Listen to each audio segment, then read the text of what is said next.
Nobody near us to see us or hear us. No friends or relations, weekend vacations. We won't bring our telephone, dear. Dale rig, all awake and stop to bake a sugar cake for you to take and all the boys to see. We will raise a family, a boy for you. Can't you see how happy we would be? 8 de la mañana, 31 minutos, abrimos ya el tiempo de análisis, tiempo de tertulia, tiempo de debate sobre la actualidad en Buenos Días Aragón, en Aragón Radio, en la radio autonómica. Me van a permitir que lo primero que haga es abrir una especie de capítulo de quejas, porque ya sé que alguno se va a quejar esta mañana. Roberto Pérez, ¿qué tal, Roberto? Muy buenos días. Hola, ¿qué tal? Buenos días. Muy buenos días. ¿Tú quieres decir esto de que siempre engañamos a los mismos para los festivos o no lo quieres decir hoy, Roberto? Yo estoy encantado siempre de estar con vosotros. Muy bien, Roberto. Así que cuando hay ocasión, pues esto es una suerte, no muy es bien, ninguna desgracia. Muy bien, mira, no me esperaba yo este espíritu a esta hora de la mañana en un 1 de mayo, Roberto. No me lo esperaba, la verdad. Bueno, pero lo agradezco, lo agradezco. Pero vamos a ver, pero uno tiene que ser sensato en la vida. ¿Cómo se va a quejar alguien de estar pudiendo compartir con una voz de la radio como es la tuya? Claro. O sea, que tú conoces a alguien sensato, Roberto. ¿El qué? No, que digo, que conoces a gente sensata. No mucha, ¿eh? Ah, ya, hombre, por eso te lo decía. No mucha, quedamos muy poco ya. Sí. Jorge Eras, yo creo que es bastante sensato, ¿no? Jorge. Salvo cuando te lleva la contraria, ¿no, Roberto? Exactamente. Hola, Roberto, hola, oyentes. ¿Qué tal, Jorge? Feliz día del trabajo y es buena actitud la que presenta Roberto. Esa es la que hay que tener en un día como hoy. A Jorge Eras también le hemos engañado para que en este día del trabajador lo ejerza. ¿Hoy trabajas también en el periódico o no, Jorge? No trabajo en el periódico. Bueno, pues bien, pues en la radio sí. Pero Jorge es maño, aragonés 100%, 8 apellidos maños. Sí, me cargo. Bueno, yo soy de Teruel, pero no, yo maño. Un poco de las afueras, ¿ves? Ya sabía yo que no. Yo soy de Teruel, sí, soy de un ahora os explico el porqué. ¿Por qué? A ver. Bueno, porque cuando dices, no, has dicho antes, dices, menos cuando te lleva la contraria Jorge, digo, no, vamos a ver. Ya sabéis el chiste ese dice, que los aragoneses siempre tenéis que querer tener la razón. No es que siempre, es que la tenemos. Claro. Entonces, si Jorge no es 100%, pues ahí se explica esa pequeña disfunción. Ahí está. A ver qué os parece, Roberto, Jorge, lo que hemos hecho. Esta mañana hemos invitado a la radio también para que se estrene primera tertulia en Buenos Días Aragón a Guillermo Calvo. Hola, Guillermo, ¿qué tal? Muy buenos días. Hola, buenos días a todos. Guillermo Calvo es periodista, trabaja en Hoy Aragón y subrayo esto. Su primera tertulia se la hemos puesto un 1 de mayo, bien, y no daba un duro yo porque apareciera por la radio Guillermo Calvo, porque ayer por la tarde-noche, ya luego también cuando terminaron, tenían la entrega de los premios Mujeres Influyentes en Hoy Aragón. ¿A qué hora terminasteis? ¿Terminasteis tarde? Yo me fui el primero, la verdad es que decepcioné un poco al grupo y me fui eso de las 12, ya estaba metido en la cama. Sí. Y bueno, nada, para poder estar con los 5 sentidos aquí hoy. Seriedad y sensatez, Roberto. Toma nota, ¿eh? No, que esto es ejemplar. Ya te digo que es una rara avis en lo que hay hoy en día en Falta en añadirlo España, de sentido común. O sea, no, es que en España... Es el menor de los sentidos. No andamos muy sobrados de rigor, de seriedad, de eficacia. No es la semana ideal para hablar precisamente de eso en este país. Ahora linkamos el diente a eso. ¿A quién reconocisteis? ¿A quién les disteis los premios, Guillermo? Pues se lo dimos el más gordo, el premio más importante se lo dimos a Susana Alejandro de Saica. Y otros pues se lo dimos también a la directora de cine Pilar Palomero o a Cristina Gallart, entre otros. Bueno, pues la verdad es que un buen plantel, desde luego que sí. Había una frase que decía mi padre que era si estás para trasnochar, también estás para madrugar. Claro que sí, así que sí, estamos aquí. Mi padre tenía una versión que era un poco menos elegante, que era sobre lo que uno tenía, pero no la voy a decir hasta ahora de la mañana. Bueno, vamos al lío. Los sindicatos llaman hoy a salir a la calle en este 1 de mayo para celebrar el Día del Trabajo. Varias reivindicaciones sobre la mesa. Una fundamental, la reducción de la jornada laboral a 37 horas y media semanales, pero manteniendo el mismo salario. Hay concentraciones, hay movilizaciones hoy en Zaragoza y en Huesca a las 11 de la mañana, en Zaragoza Plaza San Miguel, a las 12 en Teruel y en Tarazona y a las 12:30 en Andorra. 3 grandes temas. 1. Incidir en la mejora de la seguridad en el trabajo. 2. Ojo con las consecuencias de los aranceles. Y 3. El principal, verdaderamente, la reducción de la jornada laboral a 37 horas y media semanales sin que se toque el salario. José Juan Arceiz, Manuel Pina, UGT, Comisiones Obreras. Para nosotros es importante esta ley. Como es importante, queremos que al menos se discuta en el Parlamento. Queremos que los partidos políticos, todos los partidos políticos que quieran, hagan propuestas sobre esta ley, porque nosotros estaríamos dispuestos a aceptar lo que viniese del Parlamento siempre y cuando desde luego no se perdiera el espíritu de la ley. Una semana de retraso, además por una situación excepcional, no es preocupante. Lo preocupante es que venimos de haber estado durante muchos meses mareando la perdiz con los empresarios, con COE, para no llegar a un acuerdo. Ahora vamos tirando de los diferentes hilos que se van a poner hoy en las pancartas de los sindicatos que salen a la calle. Jorge, ¿atinan los sindicatos con las reivindicaciones de este año? ¿Son lógicas? ¿Son justas? ¿Son necesarias?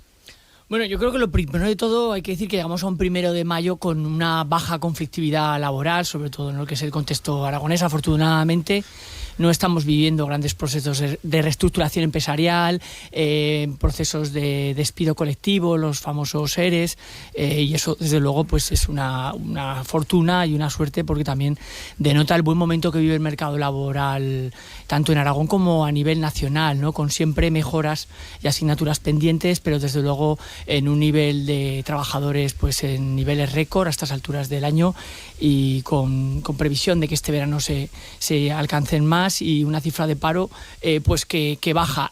Aciertan. Bueno, yo creo que la cuestión clave tangencial en estos momentos es la de la reducción de la jornada laboral, que ha sido aprobada en Consejo de Ministros, pero no tiene garantías de que llegue a aplicarse. Veremos siquiera si se admite a trámite en el Congreso. Es una cuestión que, como ya me he pronunciado otras veces, creo que es necesario avanzar en una reducción de la jornada laboral, pero creo que de la forma que se está haciendo no es la correcta. Creo que un cambio de esta envergadura debe hacerse de una manera más transversal y con la participación de las organizaciones empresariales.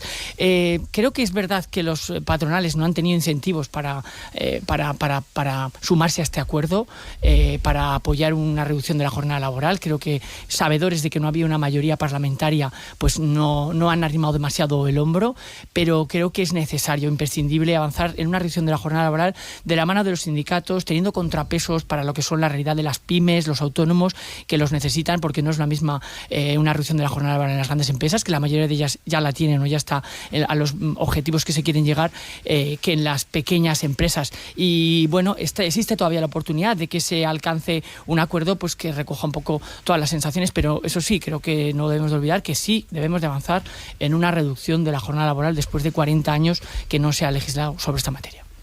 Bueno, lo de la reducción de la jornada laboral sería lo ideal, claro. Lo ideal sería no trabajar 37, lo ideal sería trabajar, pues yo qué sé, 20, 15, pero menos incluso, quiero decir, como desideratum. El problema es si la economía, si nosotros, si nuestros bolsillos se pueden permitir eso. Es decir, centrar en estos momentos la reivindicación de la acción sindical en este país exclusivamente en bajar la reducción de jornada, sin hablar de qué supone eso en términos de productividad, sin hablar de qué supone eso en términos de resultados empresariales, sin hablar, por tanto, de qué supone eso en materia de retribuciones, de si es o no sostenible en este momento, porque hay sectores, hay actividades en las que podría no resultar complicado, y además yo creo que estoy seguro de que ya en la actualidad se aplica ese horario, a veces con las ventajas del teletrabajo, que en definitiva es una forma de retribuir en tiempo disponible al trabajador, sin que merme eso la productividad. Pero hay otras actividades en las que resulta muy difícil, y las hay en las que se me antoja que es imposible. Claro, proceder a esto así por una ley de imposición, pues yo creo que no es lo aceptado, y creo que es vivir alejados de la realidad. Otra cosa es que se deje en manos de los convenios de empresa, de la negociación colectiva, del convenio de cada empresa, del convenio de cada sector, de ver cómo se pueden mejorar las condiciones y de premiar en aquellos sectores o empresas en los que la productividad te permite alcanzar una medida de ese tipo, pues que se pueda poner en práctica. Pero lo otro creo que es estar desconectado de la realidad, que me da que también es uno de los grandes problemas a los que se enfrentan los sindicatos desde hace tiempo, que es una parte de descrédito por los escándalos en los que interna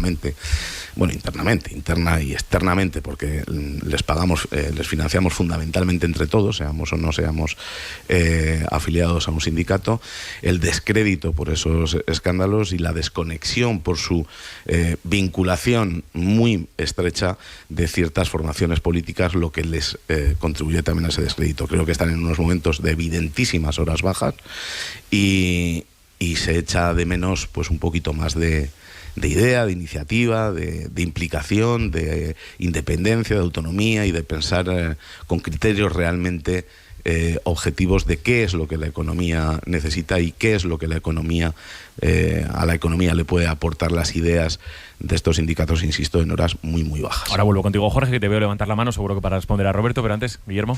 Coincido con Roberto en que los sindicatos pueden estar en horas bajas, pero lo que no se puede hacer es criminalizar a un grupo que lleva tantos años defendiendo los derechos de los trabajadores. Aparte de ello, Aragón vive en un buen momento de empleo, España también. Claro que hay que realizar ciertas mejoras y una de esas mejoras puede ser la reducción de la jornada laboral a 37,5 horas. Es media hora menos al día. No es un drama, hay que hacerlo con control y poniendo sobre todo de acuerdo tanto a la patronal, a la COE, CEPIME, como a los sindicatos. Creo que no es una medida partidista, pero se tiene que hacer de la mano de todos para que el impacto en la economía sea el menor posible. Hablábamos antes de la sensatez y yo creo que es sensato avanzar en una reducción de la jornada laboral. Lo es porque la realidad económica, laboral de Aragón y de España, ya hay una mayoría de empresas y de convenios que están en esos 37 horas y media. Es posible. Por otra parte, creo que sí es el momento. Es el momento porque hace mucho que no se legisla sobre esta cuestión, que no se toca la jornada máxima. Han pasado 40 años y estamos en un buen momento económico. Entonces creo que es cuando hay que abordar una reforma de este tipo. También lo creo que es por el cambio tecnológico que estamos viviendo, que permite que la mano de obra de los trabajadores pueda ser más eficiente en tiempos más cortos. Ahora bien, como he dicho antes, creo que la realidad de la gran empresa no es la misma, o de según qué sectores, no es la misma para todos. Y creo que se necesitan contrapesos, medidas paliativas, periodos de transitorios que hoy por hoy no están en esa ley de reducción de jornada. Por tanto, por eso digo que yo creo que esto tiene que hacerse de una manera pactada y de manera tripartita, que es como se hacen los grandes cambios en materia laboral. Y yo no estoy de acuerdo con ese descrédito de los sindicatos. Yo creo que al revés, que es un día hoy, el Día de los Trabajadores, también para reivindicar su papel. Es verdad que muchas veces la gente se los acuerda de los sindicatos cuando tiene un problema en el trabajo, cuando le despiden, cuando tiene una injusticia y tiene que recurrir a ellos porque son el único resorte que le queda, ¿no? Pero creo que los sindicatos juegan un papel fundamental. Hoy por hoy lo juegan en Aragón y es algo que el propio gobierno de Aragón pone siempre de relieve, porque es un actor fundamental para la PAC social, para el diálogo social, que en Aragón también es una de las herramientas para la atracción empresarial y para que nos vayan las cosas como nos van, y por tanto creo que los escándalos que pueden tener los sindicatos creo que son mínimos. Creo que la mayoría de los sindicalistas hacen una buena labor y yo, que me muevo en el mundo laboral, así lo veo, y creo que también tienen esa visión las organizaciones empresariales y la mayoría decías, ¿no?, que se financian con fondos públicos. Bueno, hoy por hoy, hasta donde yo sé, los sindicatos, la mayor parte de su financiación es con sus propias cuotas de sus afiliados. Pues no sé si estás muy acertado, no lo sé, pero vamos, que se cuentan en cualquier caso por decenas y decenas de millones de euros de fondos públicos, no creo que tengamos ninguna duda, por lo que le llega del Estado, por lo que le llega de las comunidades autónomas. Pero no se lo meten en la buchaca, lo dedican a políticas activas de empleo, bueno, a mira, programas de prevención de me gusta hablar, siniestralidad. a mí Jorge, ya sabéis que me gusta hablar con datos. Yo no se puede negar lo evidente. Claro que la actividad de un sindicato, claro que es un agente social que es muy importante. Pues claro que sí. Y las patronales también tienen son una pata de responsabilidad en el diálogo social fundamental, y que sirvan sindicatos y empresarios de acicate para el desarrollo responsable, para la reivindicación, para una reivindicación sensata, para ser de acicate de una mejora de las condiciones, y de una mejora de las condiciones que parta también de una mejora de la productividad, que sin la una sin lo otro es imposible. Claro que estoy muy a favor de la labor de los sindicatos, tremendamente a favor, pero cuando digo que están en horas bajas no es porque me haya despertado esta mañana y me haya dado una baturrada por ahí, ¿no? Nunca mejor dicho. Es porque llevamos muchísimos años de muchísimos escándalos en los que precisamente el dinero público no cae en los sindicatos de una forma ejemplar. Yo voy a poner solo un ejemplo, pero solo un ejemplo. Yo simplemente animo a los que nos oyen a que pongan en Google condena sindicato, condena UGT, condena comisiones obreras, y verán el listado que les sale. El último, el más reciente, de los más recientes, a finales de este último año, condenada la excúpula de UGT en Andalucía por quedarse para el sindicato parte del dinero de las subvenciones de la Junta, 40 millones de euros. Eso por poner un ejemplo. Están los ejemplos de la participación que tuvieron los sindicatos en esa gran trama de corrupción que fueron los ERES de Andalucía. Hay condenas de norte a sur. Yo creo que no hay escándalos de conductas pues muy poco ejemplares que hemos conocido también y que no está bien. Entonces, yo no estoy cargando contra los sindicatos, yo cargo contra aquellos que tienen en su obligación de llevar las riendas de unas organizaciones que son muy necesarias, claro que sí, pero que no lo están haciendo. ¿Eso significa que yo ataque el sindicalismo? Todo lo contrario, lo defiendo el sindicalismo limpio. Lo que no se puede defender es un sindicalismo ni que no gestiona en condiciones el dinero con el que todos contribuimos a él, ni que además demuestra que no mantiene una independencia porque es un brazo político más de ciertos partidos políticos. Por volver a las reivindicaciones que iban a poner sobre la mesa los sindicatos, hay una en la que están de acuerdo los sindicatos, los empresarios y también los gobiernos autonómicos, en este caso el gobierno de Aragón, ¿no? Y es que hay que ver qué hacemos para reducir las cifras de siniestralidad laboral, ¿no? Que es otra de las grandes preocupaciones que tienen los sindicatos. Es verdad que en los últimos meses, en esta legislatura, hemos visto aumentado el número de inspectores en nuestra comunidad autónoma. Es verdad que se están desarrollando algunas iniciativas, se están estudiando, se están realizando informes, pero seguimos teniendo unas cifras que la verdad es que son difícilmente asumibles, ¿no? No sé cómo veis este asunto. Guillermo, empiezo por ti. Es preocupante. La siniestralidad laboral es una de las cortinas en cuanto al empleo en España. No se le da esa voz que tiene ni a las personas que lo sufren ni a las familias también que lo padecen. Creo que se tiene que abordar. Es un asunto no regional, sino nacional. Las cifras lo señalan. Y creo que tienen que ir de la mano tanto gobierno como sindicatos como patronal para abordar este asunto que no es para nada partidista, sino es para la seguridad de los trabajadores.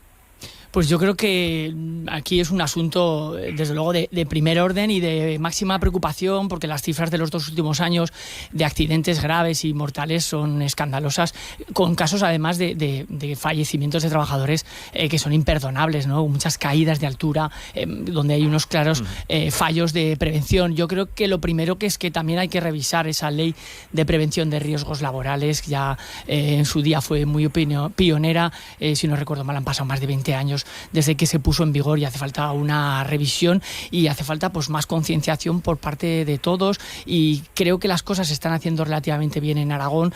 Hubo una reacción, ¿no?, a esas cifras del 2023 de manera tripartita, ¿no? Gobierno de Aragón y agentes sociales, sindicatos y empresarios han activado medidas, también la Inspección de Trabajo ha reaccionado. Ahora estamos en unos niveles de inspectores en prevención de riesgos laborales pues de los mayores de España y en medias europeas. También el Gobierno de Aragón ha repuesto los problemas que tenía el Instituto de Seguridad y Salud Laboral, se han puesto en marcha campañas preventivas y creo que tiene que haber una mayor divulgación, concienciación, igual que se ha hecho en el pasado con las cuestiones de los accidentes de tráfico, y desde luego también de sanción a aquellas empresas incumplidoras. Y luego muchas veces nos encontramos que muchos de los accidentes y muertes se producen en la pequeña y mediana empresa, donde no llega pues la vigilancia, ¿no? Y ahí es donde hay que incidir, pero sin duda es un asunto de máxima prioridad. No nos podemos permitir que la gente muera yendo a trabajar, muera allí donde se gana la vida, ¿no? Y hay veces que la fatalidad es imposible, pero hay muchos de los accidentes, hay una culpabilidad y fallos pues flagrantes. Es verdad que el diagnóstico está bastante avanzado, ¿no? Pequeñas, medianas empresas de subcontratación también, en muchos casos. Y es verdad lo que decía Jorge, caídas en altura, ¿no? Estamos viendo muchas caídas en altura últimamente. Sí. Esta semana ha sido especialmente duro. El secretario general de UGT en Aragón, José Juan Arceiz, que ha llegado a hablar de homicidios en este tipo de situaciones, y que ha dicho que es obligación de los empresarios obligar a los trabajadores a trabajar con los equipos de protección individual. Roberto, aquí hablamos muchas veces, ¿no? Uno, la concienciación individual del trabajador del riesgo que asume, y dos, lógicamente, la obligación que tiene el empresario, por un lado, de suministrar esos equipos de protección individual, esos EPIs, y por otra parte, claro, de obligar a que se lo pongan los trabajadores.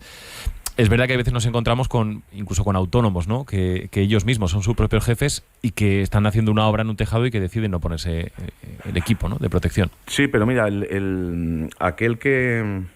Es difícil, ¿eh? O sea, me están pasando por la cabeza ahora situaciones que recuerdo en las que trabajadores, trabajadoras se empeñaban en ciertas cosas que el empresario no quería consentir precisamente porque podían poner en riesgo la seguridad de esos trabajadores y trabajadoras, y generó un conflicto interno en la empresa, porque el empresario insistía en que no podían ir con un atuendo determinado. Y se revolucionaron, ¿no? Aquellas a las que le decían, no, es que mire, en esta cadena ustedes no pueden llevar eso porque eso les permite sufrir un atrapamiento y eso les puede tener unas consecuencias graves. Quiero decir que no siempre resulta fácil, porque también aquí lo sencillo es, no, claro, es que aquí la siniestralidad, culpa del empresario. Bueno, veremos a ver de quién es culpa. Unas veces es del empresario, otras veces es del trabajador, otras es fruto de una desgracia sobrevenida. Lo que sí que es importante es que las inspecciones de trabajo, las inspecciones laborales, son muy duras. Y eso lo saben perfectamente en las empresas. Y eso es lo bueno, que se sabe que cuando ocurre algo en una empresa, por poco grave o poco extremadamente grave que sea, vas a tener una inspección muy pronto, en cuestión de horas, que va a empezar a mirar qué es lo que ha ocurrido ahí, qué es lo que ha fallado, y ojito, que al responsable va a tener consecuencias. Y eso, que al final funcionamos así, el ser humano es así, eso ya es una labor de prevención muy importante, muy importante. Y segundo, un mensaje que hay que dejar a todos los empresarios, que seguro que lo saben, no les vamos a descubrir nada, pero es muy importante que lo sepan todos. Cuando alguien acude a su empresa a realizar un trabajo contratado por la empresa, la responsabilidad va en cascada. Y si alguien de la empresa ve que un externo ha acudido y no está actuando con las medidas de seguridad que serían recomendables, tiene la obligación automáticamente, por su bien, por el bien del que se expone y por el bien del empresario que se está exponiendo a través de ese tercero, a decirle no, aquí no trabajas. Porque es la única, porque no hay una falta de responsabilidad de decir, no, es que es un autónomo que ha venido aquí y tal.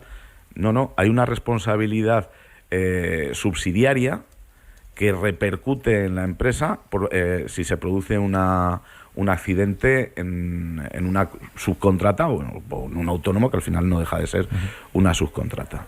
Guillermo. Desgraciadamente la siniestralidad laboral va a seguir existiendo. Hay que luchar para que sea lo menos posible, pero coincido en que las cifras son alarmantes, sobre todo en España, en pleno siglo XXI.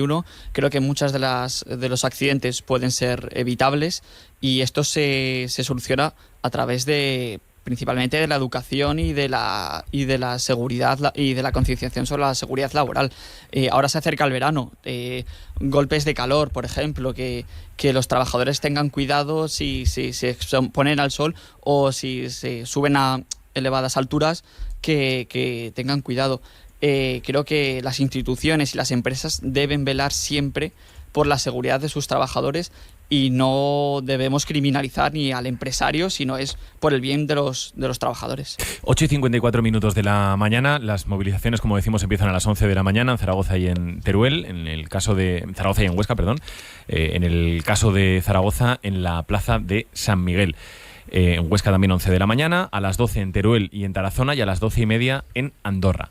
Así que seguimos pendientes de cómo marche el día de hoy. Mañana lo comentaremos también en la tertulia. Y seguimos pendientes de las consecuencias del apagón, ya con normalidad prácticamente absoluta. Hoy vuelve a reunirse el CECOPI a las 10 en el Pignatelli, una reunión en la que veremos si se decide que Aragón abandone el nivel 2 del plan de emergencias.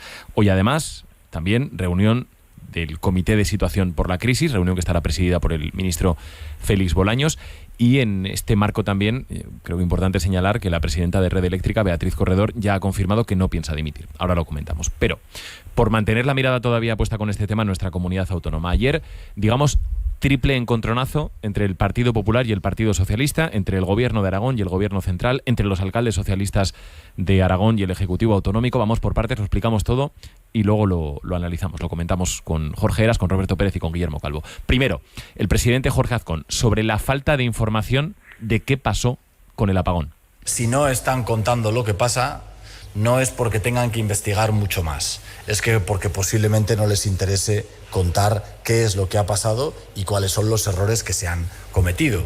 En cualquiera de los casos, creo que el estudio de las causas por parte del Gobierno de España debería ser inmediato. Segundo, alcaldes socialistas que dicen que fueron abandonados por el Gobierno de Aragón. Fernando Sabés, portavoz socialista en las Cortes.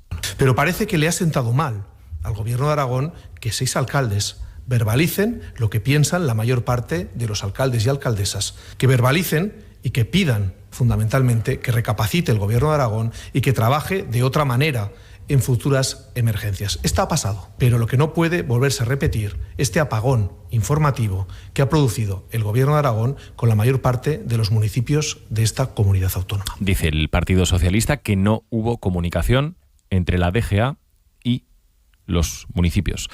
Dice el Gobierno de Aragón que eso no es verdad. Octavio López. Las afirmaciones o insinuaciones realizadas por los alcaldes socialistas tachando de sectario al Gobierno de Aragón son rotundamente falsas, infundadas y malintencionadas, pretendiendo infundir crispación y división entre la ciudadanía aragonesa. Asegura el Gobierno de Aragón que se habló con todos los alcaldes de las localidades de más de 10.000 habitantes y que se intentó contactar con todos los municipios de más de 5.000 habitantes en una situación en la que no era fácil que los teléfonos móviles funcionasen.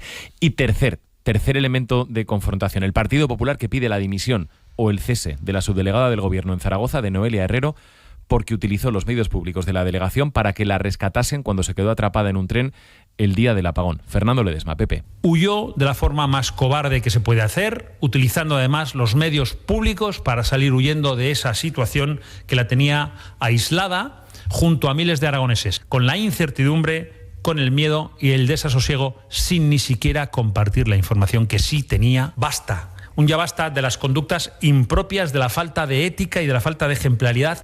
En fin, sé que son muchas cosas, lo analizamos si queréis por separado, nos quedan 3 minutos 2 para llegar a las 9 de la mañana, a ver si podemos escuchar un par de opiniones rápidas.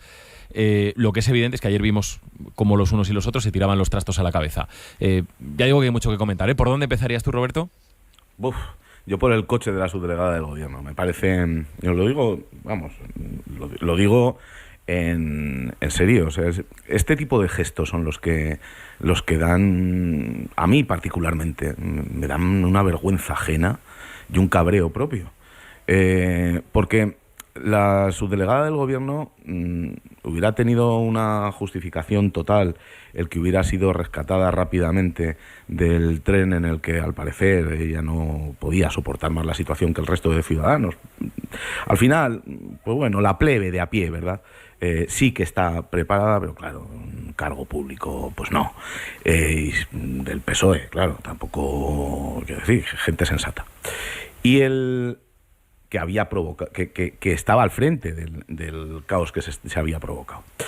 Bueno, digo que había una explicación que razonablemente, esto lo digo totalmente en serio, para haber salido pitando con el coche oficial o en un 4x4 de la Guardia Civil, que es ponerse al mando de la subdelegación del Gobierno, que es lo que tenían que haber hecho todos los subdelegados del Gobierno de España, porque recuerdo que en España pagamos, además de una catarba de ministros, directores generales, secretarios de Estado y una enorme lista de cargos públicos en la Administración Central, un delegado del Gobierno por cada comunidad autónoma, un delegado del Gobierno central por cada comunidad autónoma y un delegado del Gobierno central por cada provincia, que son los subdelegados del Gobierno. Yo no sé qué han hecho los subdelegados ni los delegados del Gobierno que hicieron el lunes, no lo sé. No he escuchado ninguna iniciativa que partiera de quienes tenían que ser la correa de transmisión desde el Estado de una situación de emergencia gravísima que evidentemente tiene que ser pilotada por el Estado. Porque si el Estado no pilota una emergencia nacional como la que vivimos el lunes, es que yo ya no sé para qué está el Estado. Ahora seguimos con la y luego tertulia. Volveré con el coche. Ahora vamos con más cosas y volveré también con Jorge Heras y con Guillermo Calvo, que también levanta la mano por aquí. 9 de la mañana. Ahora seguimos con la tertulia, pero como hacemos siempre a las 9, vamos a reordenar toda la información que es protagonista hoy a esta hora de la mañana. Ana Sánchez Borroy, buenos días otra vez. Buenos días, hoy es protagonista 1 de mayo, el Día Internacional de los Trabajadores. El lema elegido este año por los sindicatos mayoritarios UGT y Comisiones Obreras es proteger lo conquistado, ganar futuro. Una de las reivindicaciones de este año es la reducción de la jornada laboral. El Consejo de Ministros tenía pendiente aprobarla el pasado martes, pero quedó pendiente para la próxima semana tras el apagón eléctrico. Eva Castillero. Los secretarios generales de UGT Aragón y de Comisiones Obreras, José Juan Arceiz y Manuel Pina, esperan que esa reducción entre en vigor en 2026 y no se acumulen más retrasos. Tras el Consejo de Ministros, el proyecto de ley debe pasar por el Congreso. Para nosotros es importante esta ley. Como es importante, queremos que al menos se discuta en el Parlamento. Queremos que los partidos políticos, todos los partidos políticos que quieran, hagan propuestas sobre esta ley, porque nosotros estaríamos dispuestos a aceptar lo que viniese del Parlamento, siempre y cuando desde luego no se perdiera el espíritu de la ley. Una semana de retraso, además por una situación excepcional, no es preocupante. Lo preocupante es que venimos de haber estado durante muchos meses mareando la perdiz con los empresarios, con COE, para no llegar a un acuerdo. En Zaragoza capital la cita es a las 11 de la mañana en la Plaza San Miguel. La manifestación saldrá de allí media hora después hasta la Plaza Paraíso. En Huesca, UGT y Comisiones han convocado también a las 11 en la Plaza de Navarra. Se dirigirán a la Plaza López Ayués. Se leerá un manifiesto y posteriormente regresarán al punto de partida. A las 12 será la concentración en Teruel. Además, UGT y Comisiones han convocado a las 12 en la Plaza de San Francisco de Tarazona, a las 12:30 en la Plaza del Regallo de Andorra. Además, hay convocatorias hoy de OSTA o de CGT. Por lo demás, en una hora, a las 10, se reúne de nuevo el CECOPI, el Centro de Coordinación de Emergencias por el apagón del lunes. Aragón ha ido recuperando la normalidad, pero todavía seguimos por precaución en el nivel 2 del plan de emergencia. Se ha optado por la prudencia ante la incertidumbre y hasta que se garantice que no va a haber una nueva desconexión. Desde ese encuentro del CECOPI, el presidente del Gobierno de Aragón, Jorge Azcón, volvía a exigir al Gobierno central que explique las causas del apagón. Si no están contando lo que pasa, no es porque tengan que investigar mucho más, es que porque posiblemente no les interese contar qué es lo que ha pasado y cuáles son los errores que se han cometido. En cualquiera de los casos, creo que el estudio de las causas por parte del Gobierno de España debería ser inmediato. Además, hoy en Madrid, el ministro de la Presidencia, Félix Bolaños, preside hoy el Comité de Situación por la Crisis Eléctrica y a esta hora, a las 9, se reúne la vicepresidenta y ministra de Transición Ecológica, Sara Agesen, con la presidenta de la Comisión Nacional de Mercados y la Competencia. En sucesos, en Huesca, la Guardia Civil ha detenido a una persona e investiga a otra por la comisión de un delito de robo con fuerza en el Centro de Gestión de Residuos de Monzón. Los supuestos autores sustrajeron del interior 600 kilos de cableado de cobre. El valor del cable robado asciende a unos 3.000 euros. Del exterior, la administración de Donald Trump ha anunciado esta noche que ha llegado a un acuerdo con Ucrania para que Washington pueda explotar los minerales de las tierras raras. Un acuerdo que había buscado el presidente de Estados Unidos desde hacía tiempo para recuperar la inversión, decía, que ha hecho su país para apoyar a Ucrania frente a Rusia sin recibir nada a cambio. En un programa de televisión, en News Nation, ha hecho balance de sus 100 días de mandato, ha anunciado también que está cerca de lograr un acuerdo comercial con Japón, con India y con Corea del Sur, y la ministra de Economía de Ucrania acaba de valorar de forma muy positiva el acuerdo. En un mensaje en redes sociales ha dicho que Ucrania y Estados Unidos tendrán el mismo peso a la hora de gestionar el Fondo Común de Inversiones. Hoy también estamos pendientes del Casa de Zaragoza, que juega partido de ida de las semifinales de playoff por el título de Liga Femenina. Pepe Borque, buenos días. ¿Qué tal, Ana? Buenos días. A las 6:15 en el pabellón Príncipe Felipe y en directo aquí en Aragón Radio y Aragón TV, el conjunto aragonés se mide a Girona, una eliminatoria a la que llegan muy ilusionadas, tal y como señalaba Carlos Cantero. Muy ilusionadas porque al final sin miedo a nada, muy contentas de haber pasado, de haber llegado a una semifinal, y una semifinal que es abierta, que vamos sin miedo, que vamos sin presión, que vamos muy contentas de jugarla, muy contentas de querer competirla, y la verdad que esa sensación se nota en los entrenos y demás. Brianna Fraser ya no podrá participar, Gatlin es baja y Atkinson duda. Por su parte, en Liga CB, el conjunto aragonés impuso ayer por 84-76 a Leima Coruña. En fútbol, Keidi Vari ha recaído de su lesión en el Sol y será baja para el partido del domingo en Ferrol. La plantilla zaragocista, por cierto, entrena hoy a las 4 de la tarde, pendientes de Sebastián Cosa, que ayer tampoco trabajaba por un proceso febril. Y en la Sociedad Deportiva Huesca, Sielva entrenó ayer al margen y su participación en el choque del sábado ante el Real Oviedo dependerá de la evolución del jugador. Con el tiempo, Luismi Pérez, ¿qué tal? Buenos días. Buenos días, Ana. Un tiempo que hoy va a ser bastante cálido, va a subir un poco la temperatura respecto a ayer, pero siempre con viento. Está soplando un poquito de contracierzo, de bochorno ahora mismo, y sin duda va a ser a partir de este mediodía cuando ese viento va a volver a generalizarse y a ser bastante molesto, la verdad, con máximas rachas que pasarán de los 60-70 kilómetros por hora. Por tanto, habrá que tener en cuenta ese viento del sudeste. También con algunas nubes que a lo largo de esta mañana y mediodía, de forma muy esporádica, dejarán algunas gotas de barro, lluvia sucia, especialmente en Huesca, esperando a un viernes en el que sí que tendremos más chubascos. Parece que mañana mediodía por la tarde también descargará con más intensidad y, Ana, con agua más limpia. Gracias, Luismi. Y en las carreteras recordamos que se ha cerrado el acceso a Ordesa hasta el lunes por la afluencia de visitantes que se prevé en este puente. Se puede acceder al parque con el autobús que sale desde Torla. Buenos días, Aragón. Javier de Sola. 9:06 de la mañana. Aquí seguimos, retomamos la tertulia. Siguen aquí con nosotros Guillermo Calvo, Jorge Heras, Roberto Pérez. Habíamos dejado el debate en ese triple encontronazo que vivimos ayer. El presidente aragonés, Jorge Azcón, diciendo que por qué no nos cuentan cuáles son las causas o cuáles fueron las causas del apagón. Los alcaldes socialistas acusando al gobierno de Aragón de que no hubo comunicación. Y luego el episodio de la subdelegada del gobierno en Zaragoza, de Noelia Herrero, que utilizó los medios públicos de la delegación para que la rescatasen cuando quedó atrapada en uno de los trenes. Jorge. ¿Por dónde empiezo? Son muchas cuestiones. Vamos a cerrar el capítulo que planteaba Roberto como inicial, ¿no? De la subdelegada del gobierno de Zaragoza. Yo creo que ya estamos otra vez en el zafarrancho político, lo cual es un signo claro de que hemos vuelto a la normalidad después del grave incidente del apagón sufrido el lunes.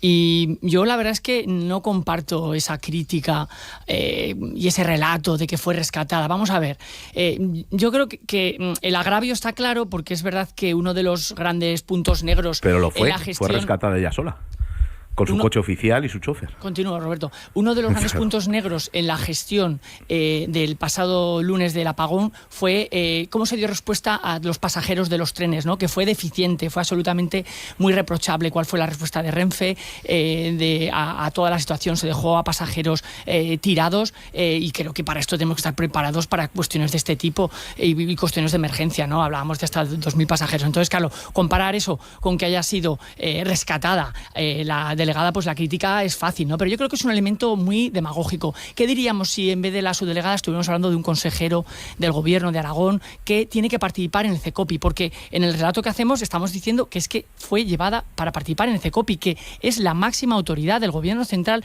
en lo que son los servicios de protección civil en la provincia de Zaragoza y que es miembro del CECOPI, que es el organismo encargado de gestionar una crisis, una emergencia como esta. Entonces yo, por tanto, y además en su cargo va el tener un coche oficial. Yo, por tanto, creo que es un elemento demagógico y, bueno, de crítica política. Como también me parece... Ese coche siguió rescatando a gente apurada. También me parece que el Partido Socialista se equivoca en esa crítica que yo no acabo de entender indicios de que haya habido una mala gestión, una mala respuesta por parte del gobierno autonómico, que quiere decir que el gobierno de Aragón asumió sus competencias, se mantuvo en el nivel 2, sigue en el nivel 2, imagino que hoy lo levantarán, y yo no acabo de entender, ¿no? Creo que estamos en el zafarrancho político en el que todo vale para el ataque, para echarnos las culpas, y yo creo que lo de la subdelegada de gobierno, yo creo que no se utilizaría si no fuera por esta batalla política. Parece que estamos ya en campaña electoral y que todo vale para el ataque. Guillermo Calvo. Creo que no es correcto ya pedir cabezas en esta situación y menos por este tipo de situación, que creo que solo sirve para aumentar la polarización. Es pura demagogia lo del coche, y concuerdo con Jorge en que rescatarla me parece un tanto exagerado, conociendo la realidad de la situación, que no todos los días te enfrentas a un apagón en España. Creo que la situación se está controlando, estamos en nivel 2, el Aragón es la única comunidad autónoma que se ha mantenido el nivel, otras han bajado del 3 al 2, como es el caso de Castilla-La Mancha, Comunidad Valenciana, Galicia, Murcia y La Rioja, y creo que es el momento, o serán las próximas horas, cuando bajemos del nivel 2 al 0 o al 1. Yo creo que esto de pedir cabezas y que rodeen cargos por este tipo de situaciones no solo que hace que aumentar la polarización y el hastío de la ciudadanía hacia los políticos. Si hubiera utilizado el coche público para irse a su casa, evidentemente que sería muy criticable, pero si el coche público al que tiene acceso porque es una autoridad, es que no es una persona cualquiera, es que es la subdelegada del gobierno, es que no debemos de olvidar esto. Si se fue para participar en el Centro de Coordinación Operativa Integrada, pues yo entiendo que estaba justificado ese uso.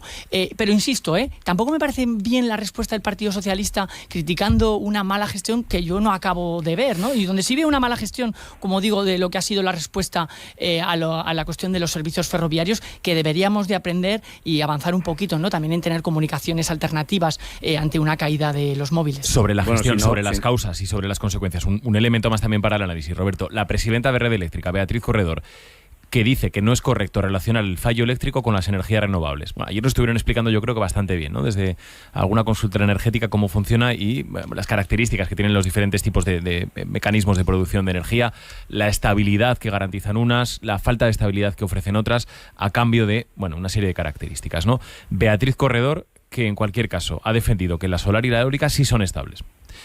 Y dice que no va a dimitir porque se ha actuado bien. Beatriz Corredor. Sabemos la causa, pero la tenemos más o menos localizada. Lo que pasa es que son millones de datos, porque ten en cuenta que se reciben señales cada milisegundo. Esos informes centralizados en los 35 centros de control es lo que se ha pedido desde aquí, desde Red Eléctrica, y se ha pedido desde el Gobierno para saber milisegundo a milisegundo cuál era el comportamiento del sistema para poder determinar qué generación en concreto fue la que se desconectó. Por recordar, ¿de qué se encarga Red Eléctrica? Que es una pregunta que quizá esté rondando por sus cabezas. Bueno, Red Eléctrica lo que hace es coordinar el sistema eléctrico desde el momento en el que la electricidad se genera, se produce, se fabrica, en cualquiera de sus formas, hasta que llega a los consumidores. Es decir, transporta la energía eléctrica desde los puntos de generación hasta la red de distribución y, por tanto, de consumo. Las explicaciones de Beatriz Corredor y la responsabilidad de Beatriz Corredor, ¿cómo la veis? Roberto, empiezo por ti, que hace rato no te escuchamos. Pero bueno, si es que esto pasó el lunes, estamos a jueves y seguimos sin que nos den una explicación de qué es lo que ocurrió. O sea, esa es la cruda y lamentable realidad. Y no la dan porque no quieren darla. Yo estoy convencidísimo de que no la dan porque no quieren darla. No porque no se sepa el motivo. Lo que pasa es que el motivo compromete. Algo como lo que ocurrió el lunes solo se puede deber a dos cuestiones.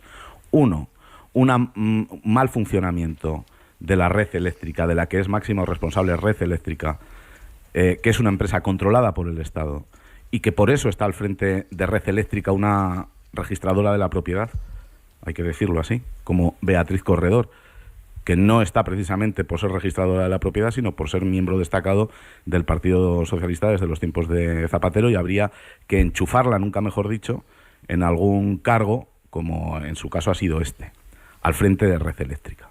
Cuando un registrador de la propiedad, sin méritos en la ingeniería aplicada a un sector tan crítico como el de la electricidad, está al frente de Red Eléctrica, pues bueno, a veces pasan lo que pasa.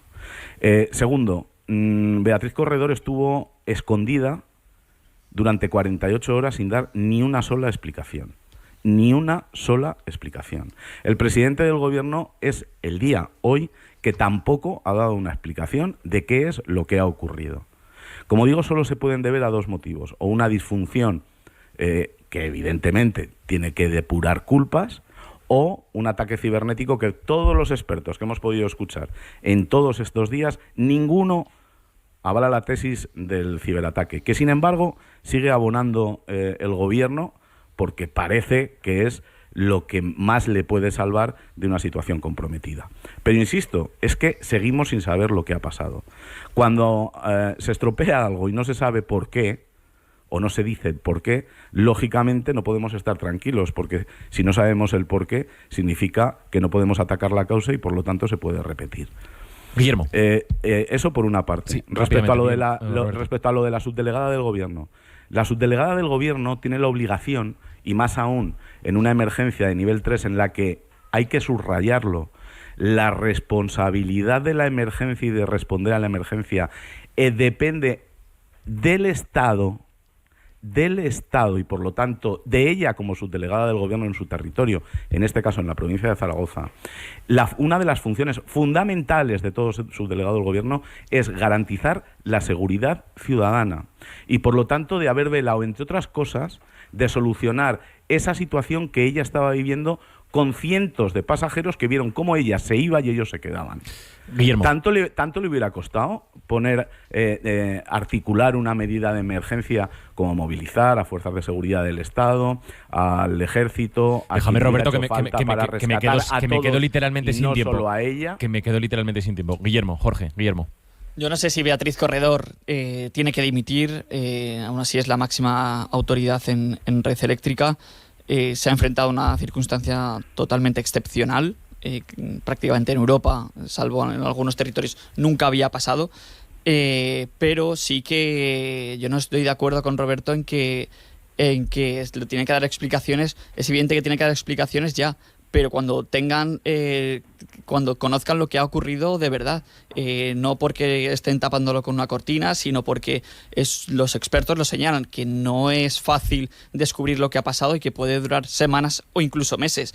No es una situación sencilla, entonces creo que lo que rueda en cabezas en este país es muy fácil y que primero lo que tienen que dar es explicaciones y poner los puntos sobre las IES para decir lo que de verdad ha ocurrido y posteriormente solventar los problemas y poner los cimientos para que no vuelva a ocurrir.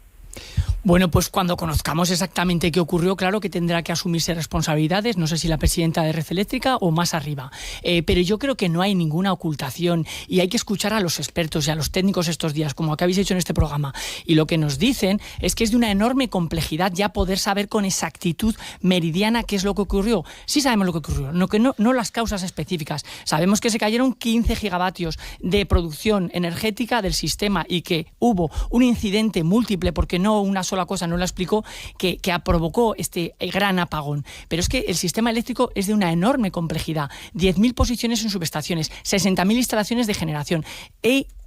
Hay que ir una a una para saber con exactitud por qué fallaron los sistemas de control que tiene Red Eléctrica, muy exhaustivos, los diferentes cortafuegos que tiene. Lo vamos a acabar sabiendo porque, por otra parte, como han dicho muchos expertos, que es a los que yo creo que hay que escuchar y no a tanto a los políticos de uno y otro lugar en estos días, es como tiene muchísimos más datos que la caja negra de un avión y al milisegundo podremos saber cómo ha funcionado y podremos tener una fotografía y entonces sabremos si realmente ha fallado la integración de las energías renovables, donde evidentemente hay que hacer refuerzos porque hay que seguir avanzando en energías renovables, pero con seguridad de suministro. Y evidentemente también tenemos con esta cuestión de poner de manifiesto que somos una energética y que hay que convencer a Europa, si queremos más Europa, para tener más interconexiones eléctricas con Francia, que hasta ahora pues pone cortapisas, y Aragón ahí juega un papel fundamental. 9:18 de la mañana. Hay que decir además, y cambiando de asunto ya radicalmente, este martes se cumplieron 6 meses de la Dana. Teníamos previsto abordar el tema ese mismo día, el martes, pero claro, el apagón se llevó todo por delante, así que recuperamos hoy el asunto. Voy ya mismo con vosotros, pero permitidme que antes saludemos a Lorena Silvent, la alcaldesa de Catarroja. Alcaldesa, ¿qué tal? ¿Cómo está? Muy buenos días. Hola, muy buenos días a todos y todas. Bueno, muchísimas gracias por acompañarnos. ¿Cómo está Catarroja 6 meses después de la Dana? Este jueves es un día, este jueves igual no es el mejor ejemplo, ¿no? Pero ¿ayer miércoles fue un día de normalidad o cómo fue ayer miércoles? A ver, para que os podáis poner en situación, es una normalidad que nada tiene que ver con lo que concebíamos hasta la fecha. Es decir, se puede circular por todo el municipio y poco a poco se va recuperando la actividad comercial y empresarial. Pero así todo, pues bueno, la vía pública todavía continuamos con la reposición de señalítica, de farolas, de semáforos, de contenedores en superficies, todavía reparando hundimientos en la vía pública y con grandes problemas en todo lo que tiene que ver en la red de alcantarillado. Además también pues bueno, los espacios de sociabilización, tanto a nivel pues, de espacios deportivos, de parques y jardines, pues se van recuperando poco a poco, pero todavía queda mucho por hacer. Y nos contaban hace unos días que el gran problema sigue estando, por ejemplo, en el arreglo de los ascensores, ¿no? Y que es un tema que va para muy largo. Claro, en el ámbito privado las comunidades de propietarios pues todavía no tienen los garajes operativos y tenemos un gran problema con lo que es la movilización del sector de ascensoristas, porque pues hay una carencia de maquinaria, de mano de obra, los trámites para legalizar la maquinaria. Entonces estamos en contacto y exigiendo a la Generalitat que movilicen todos los recursos de todo el sector, de toda España y de toda Europa, para priorizar sobre todo a aquellas personas más vulnerables. Claro, imaginaros, hay gente con movilidad reducida, pero también gente mayor con problemas respiratorios que no puede salir de casa o que sale una vez a la semana y programa sus salidas porque le cuesta mucho. Y claro, pues a nivel cognitivo eso ya sabéis que es un paso hacia atrás y la verdad pues que estamos muy preocupados en ese sentido y desde el ayuntamiento pues estamos elaborando listados para facilitarlos a las asociaciones para que prioricen en qué comunidades de propietarios hay personas que tienen esa necesidad. Entiendo que la alcaldesa está muy pendiente de estos temas. No sé si también está muy pendiente del proceso en los tribunales, alcaldesa. Pues la verdad es que estamos tan centrados en lo que es en la gestión municipal y movilizar todos los recursos y coordinar todo lo que tiene que ver con la recuperación, que a nivel pues judicial sabemos que está todo en marcha y máxima colaboración, como no puede ser de otra manera, con la justicia, pero eso lleva su camino y nosotros, como te comentaba, pues muy centrados en gestionar rápido y atender sobre todo las necesidades de las personas más vulnerables. Hace unos días entrevistamos al general Gamban Pols, al vicepresidente para la recuperación. Nos transmitió su pesar porque dice que está viendo que se priman los intereses partidistas, que por ejemplo está yendo a Valencia gente desde Madrid solo para hacerse fotos. Sí, la verdad es que en el día a día, en la gestión y en este caso con el vicepresidente y con su consellería, es una relación bilateral, hablamos mucho, colaboramos mucho y también con representantes del Gobierno de España, pero eso no es lo que se ve en los medios de comunicación, solo se ve un ruido partidista que no deja avanzar y que hace mucho daño, porque ahora mismo lo que nos exige la sociedad son soluciones y ver que somos útiles las personas que estamos aquí, las instituciones, y la verdad es que ese ruido partidista para los que estamos 100% trabajando para esa recuperación económico y social no ayuda, no nos lo ponen fácil, pero ya os digo que en el día a día hay una buena comunicación entre todas las administraciones. Alcaldesa de Catarroja, muchísimas gracias por haber estado con nosotros esta mañana. Que vaya muy bien. A vosotros por estar ahí, por todo lo que habéis hecho y por no dejarnos, por darnos voz. Un saludo, muy buenos días. Hablamos con Lorena Silvent, alcaldesa de Catarroja. Vamos a saludar también a un alcalde aragonés de una zona que también se ve afectada por la dana. Vamos a saludar a Enrique Felices, alcalde de Herrera de los Navarros. Alcalde, ¿qué tal? ¿Cómo está? Muy buenos días. Muy buenos días. Bueno, muy diferente evidentemente las afecciones que hubo en la Comunidad Valenciana con respecto a las que se produjeron en nuestra comunidad autónoma, pero recuérdenos cómo le afectó aquella dana a su pueblo. Sí, bueno, pues la dana aquí se llevó 2 pasarelas y tuvo muchas afecciones en lo que fue el río, los pasos del río y alguna cosa, pero bueno, tampoco fue el daño material y ya está. ¿Y ahora mismo cómo está aquello? Pues ahora estamos esperando que se nos redacten los proyectos para que nos autorice el H para poder volver a poner las pasarelas. Se puede cruzar el río porque hay otros puentes que, bueno, es incómodo de dar un poco más de vuelta, pero bueno, no hay mucho caso. Y las actuaciones se han podido hacer en los cruces de los camiones agrícolas, se han reparado ya y estamos esperando a que se pueda autorizar para reconstruir las pasarelas que existían. ¿Cuándo calculan que las tendrán listas? Pues no lo sé, porque los plazos de administración ya sabemos que son lentos, pero esperemos que antes de 6 meses esté ya todo recuperado. Esto es lo que pasó en Herrera de los Navarros, pero evidentemente hubo también otros municipios, estoy pensando en Montalbán y en otros municipios tanto de Teruel como de la provincia de Zaragoza que se vieron afectados. No sé si habla mucho con los alcaldes y con los vecinos de los pueblos de alrededor y qué le trasladan a usted.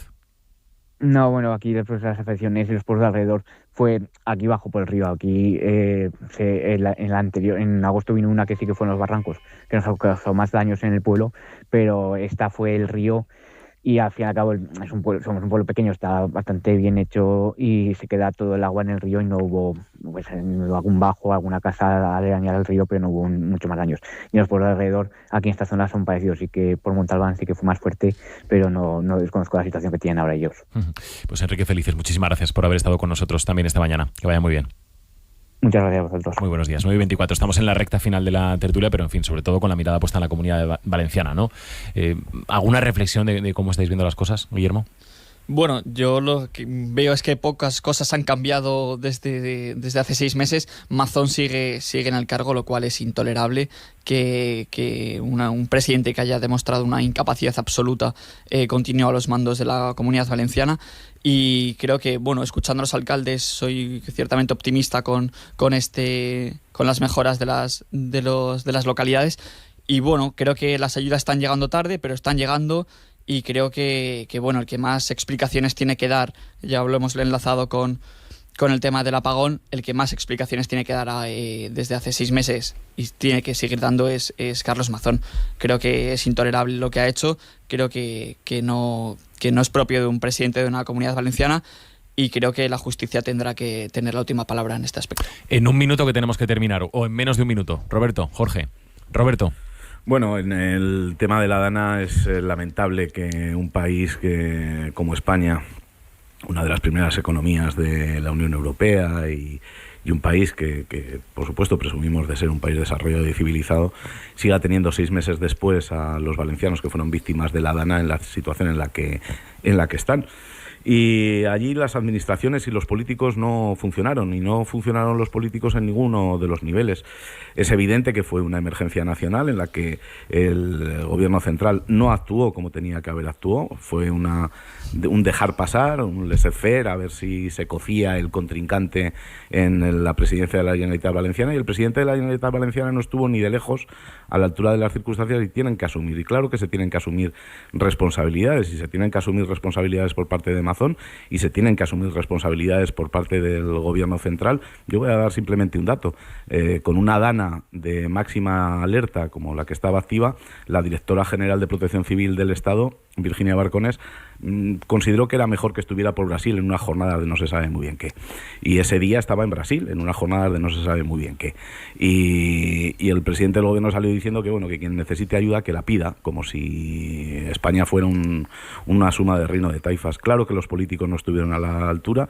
Yo no estoy a favor de esa bondad de decir no hay que pedir que roden cabezas. Claro que tienen que rodar cabezas cuando se producen situaciones totalmente anómalas, porque los que nos representan están no solo para representarnos, para subirse a un coche oficial, no solo para ir por ahí haciendo declaraciones, sino para ejercer el cargo y la responsabilidad. Y por supuestísimo que los juzgados actúen y que lleguen hasta sus últimas consecuencias y que rueden las cabezas que tengan que rodar. Tengo que terminar. Rodarán solo por los juzgados, no por los políticos, que en este país lo de Dimitri es en nombre de ruso, que se ha dicho siempre. Termino, Jorge, cierro contigo. Vamos a ver, voy a intentar ser rápido. Tienen que rodar cabezas. Y consíguelo, porque tengo que terminar. Roberto, la primera que tiene que rodar es la de Mazón. Por un momento he pensado que iba a decir que la primera que tiene que terminar es la La técnica de la tinta del calamar me no vale. parece perfecto. La técnica de la tinta... Que os quede claro que yo creo que la actuación de Mazón no es ni de lejos admisible. Es mi turno, Roberto, por favor, déjame que tengo poco tiempo y quiero decir que tenemos que terminar, Roberto. Solo digo que no vale la técnica de la tinta al calamar para juzgar los hechos de la Dana de Valencia. La gestión de la emergencia era una competencia autonómica. El aviso a los móviles llegó tarde y mal. Mazón sigue sin explicar dónde estuvo hasta las 20 horas y 12 minutos, si no recuerdo mal. Y yo no lo digo yo, hay una instrucción judicial, una investigación judicial que es la que está diciendo y está poniendo luz a lo que fue un desastre. Aún así, creo que hay que exigir, desde luego, que esa reconstrucción vaya a mayor velocidad. Creo que el prestigio del Estado y de la comunidad autónoma va en ello. Y en cualquier caso, creo que lo de Valencia no debe de ser utilizado como para alentar más la desafección pública. Los sindicatos malos, los partidos malos, los políticos malos, vale ya. Creo que la respuesta ciudadana y del gobierno y del Estado y las comunidades autónomas el pasado lunes nos dan una idea de que no somos tan mal país como algunos nos quieren pintar. Cierro. Y 29, banda sonora del día, y terminamos muy rápidamente. Negra, retumban mis oídos, la calle queda muerta, el sol aún no ha salido, saco de mi cartera una tarjeta y ficho y pienso que si se acaba el mundo ahí fuera son 2 minutos tarde. Vaya día que me espera. Ha elegido esta mañana la banda sonora Roberto Pérez. Roberto, ¿qué has elegido y por qué lo has elegido? Pues he elegido a Estopa, y Estopa que en esta canción pues dice el día a día de los que de la España que madruga, ¿no? De la España que se pone a funcionar, de la España que funciona, de la España solidaria, que trabaja, tal, y que muchas veces, muchísimas veces, somos un ejemplo frente a aquellos que deberían dar ejemplo ante los demás. Y esa es la realidad. Claro que somos un país extraordinario, pero lamentablemente atravesamos por unos tiempos muy turbios en los que quienes nos lideran, pues no nos lideran como deberían hacerlo. Me despierta el encargado que hoy viene acelerado, se ha levantado con el pie izquierdo porque se le ha olvidado tomarse las pastillas de freno a toda pastilla salpica. No sabía yo que te gustaba Estopa, Roberto. Y es que soy de gustos muy, eres ecléctico, muy variados. ¿eh? Sí, total. Buena lección. Mira, al final, si es que al final se entienden. Nos hemos puesto de acuerdo todos. Al final se entienden. Que vaya bien el jueves. Buen día, Jorge, Roberto. Feliz día del trabajo. Buena mañana. Feliz 1 de mayo a todos. Ahora seguimos tertulia internacional con Enrique Serveto desde Bruselas y con Eduardo García, que ha llegado ya aquí a la radio.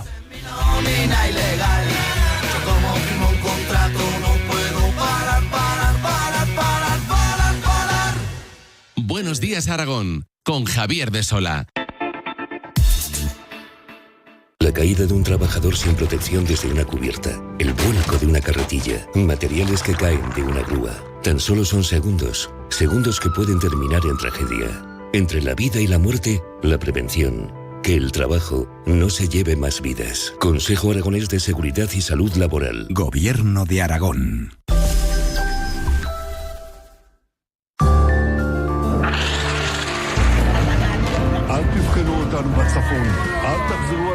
We will make America great again. God bless you and good night. Is always worth fighting for. And that's the fight we are in right now. Ukraine wants peace. Europe wants peace. Who is the only one who wants war? Мирным, свободным. Putin will fail and Ukraine and Europe will prevail. Juro por la memoria eterna de nuestro amado jefe y comandante Hugo Chávez. ¡Yanquis de mierda! ¡Váyanse al De la carajo paz, la siempre! prosperidad, la igualdad y la nueva democracia. Lo juro por la historia. Lo juro por mi vida. ¡Cúmplase! Las voces de los líderes internacionales que nos recuerdan que abrimos tiempo de eso, de tertulia internacional, esta mañana con Enrique Serveto, corresponsal de ABC en Bruselas. Hola Enrique, ¿qué tal? Muy buenos días. Buenos días. Y con Eduardo García, politólogo, descifrando la guerra. ¿Qué tal, Eduardo? Buenos días. Bueno, Enrique, ¿de qué hablan esta mañana los periódicos de Bruselas? Pues mira, casi todos del acuerdo entre Ucrania y Estados Unidos. También, obviamente, los periódicos de Bruselas hablan de las cosas de Bruselas, pero en ese caso son bastante irrelevantes, porque sabes que en Bélgica está cundiendo la costumbre de tardar años en formar gobiernos, y en Bruselas, precisamente en la región de Bruselas y en la ciudad de Bruselas, pues llevan ya más de un año sin gobierno. Pero vamos, eso es irrelevante. Lo otro es el acuerdo de Ucrania y Estados Unidos. Sí, ahora lo comentamos. Sí, desde luego parece que va a ser el tema de la semana, ¿no? Bueno, ya saben que en la tertulia internacional siempre intentamos primero ver cómo está el mundo, qué cuentan los periódicos, luego analizar el tema de la semana a nivel planetario y por último comentar el que ha sido el tema de la semana en Aragón, ¿no? Para ver cómo se ve o se ha pasado algo similar en otros países. El tema de esta semana en Aragón es el mismo que en toda España. El apagón. Así que vuelvo a ti, Enrique. ¿Qué es lo que se está comentando en Europa de lo que ha pasado en España? ¿Qué se dice? ¿Qué se piensa? ¿Cómo se ve España después de esto? No solo España. La cuestión, obviamente, ahora ya se ha restablecido el suministro, la cosa ya entra en la normalidad, digamos que ahora ya no es noticia, pero el análisis sí que va a ser complejo, porque yo creo que va a obligar a una cierta reflexión entre lo que han sido los objetivos estratégicos de la Unión Europea respecto a la producción energética, sobre todo después de la invasión rusa de Ucrania. Volvemos otra vez a Ucrania, y que, bueno, pues ahora mismo yo creo que va a abrir una cierta revisión para decir a ver qué ha pasado aquí respecto, por ejemplo, a la proporción de renovables en el mix energético, y qué ha pasado respecto a otro de los elementos centrales de la política energética europea, que son las interconexiones internacionales. Es decir, que por un lado sabemos que hubieran tal vez ayudado a que esto no se produjera, pero claro, por ejemplo, en el caso de Portugal, pues lo que han hecho ha sido que les han metido a ellos en un problema que no han causado, ¿no? O sea que de eso se hablará mucho, pero de momento la Comisión está esperando el resultado de las investigaciones, una investigación inicial que tiene un plazo máximo de 3 meses. Tal como van las cosas aquí en España, yo creo que con 3 meses no habrá suficiente, pero en fin, legalmente tienen que presentar los operadores, es decir, no las instituciones, no el gobierno de España, la red eléctrica portuguesa, la red eléctrica francesa, y los operadores europeos que quieran intervenir tienen que decir qué creen que ha pasado, ¿no? Y eso aún tardará un poco, ¿no? Eduardo. Bueno, desde la parte técnica, evidentemente, todavía falta mucha información, ¿no?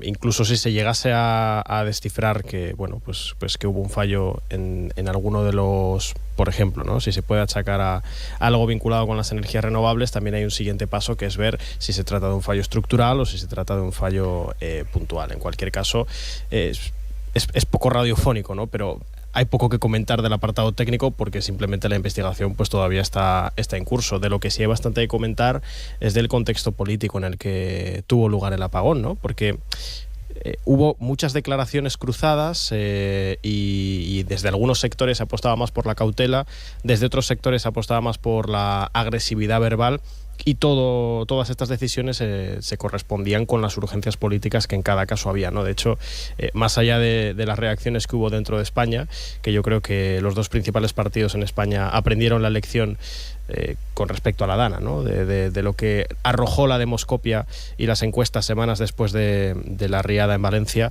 y de lo que buena parte de la población opinaba de ese cruce de ataques con respecto a, por ejemplo, la responsabilidad de la Dana. Bueno, pues las respuestas en este caso, tanto del PP como del PSOE, han sido bastante más cautas, ¿no? De lo que fueron en su momento con la Dana. Quien no ha sido cauto en absoluto, y quien fue de hecho bastante locuaz, en el mal sentido de la palabra diría, es Montenegro y el gobierno de Portugal, ¿no? Pero aquí también hay que cruzar la variable política, porque en Portugal hay elecciones en 3 semanas, en menos de 3 semanas, y por lo tanto pues el gobierno portugués, que no le está yendo particularmente bien en las encuestas, pues se le vio mucho más acelerado, además de aquellos que hablaron enseguida de un ciberataque, que también es lo más jugoso, ¿no? En términos mediáticos. En lo político o en lo ideológico también parece que se ha reabierto un poco el debate sobre las nucleares, ¿no? Sobre la idoneidad de que no haya nucleares en este caso, o de que sí las haya, ¿no?